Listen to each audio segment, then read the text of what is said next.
বাংলার জন্য উনি কি করেছেন? লবডঙ্কা, বাংলার এমপি হয়েছে, আর বাংলার জন্য কিছু করেনি। বাংলায় কিছু বিষ্ঠা ত্যাগ করেছে, বাংলার কিছু অক্সিজেন নিয়েছে, কার্বন ডাই অক্সাইড ছেড়েছে, আর কিছুই করেনি। আর কি করবে ও বাংলার জন্য? কি করার ক্ষমতা আছে বাংলার জন্য? বাংলার জন্য কিছুই করেনি। একজন বাংলার বিভীষণ, যিনি দিয়েছেন বঙ্গবিভূষণ। যে দিয়েছে সেও মানে বোঝে না, যে নিয়েছে সেও কিছুই বোঝে না, শুধু খামোশ। এছাড়াও একটা ডায়লগ বলতে পারবে?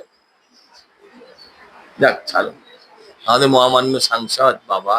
এদিকে মুখ্যমন্ত্রী মমতা বন্দ্যোপাধ্যায় বলছেন যে বুলাল চৌধুরী নাকি ওনার কাছে পুরস্কার চাইতে এসেছিলেন। হ্যাঁ, চাইলে পাওয়া যায় তো, চাইলে পাওয়া যায় অর্জুন পুরস্কার।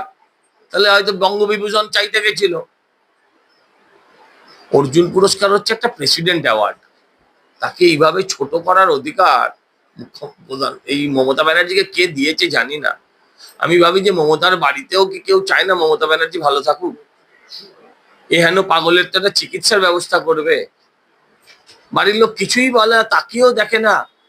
সব কটা লোক তো ওকেই ভাঙিয়ে খায়। এখন কি বাড়ির লোকও চাইছে যে কোন একটা নাকি ওকে কোন জাপানি কোম্পানি নাকি ওনাকে ডিলিট দেবে? হ্যাঁ, জাপানি বললেই তো আবার বাবা কোন কোম্পানির তেল কি বৃত্তান্ত সেসব মাথায় ঘোরে। এখন সেই কোম্পানি ওকে একটা কোন কোম্পানি ওকে ডিলিট দেবে, আমি তাকে বলি DELET দিয়ে দিতে, একেবারে DELET দিতে।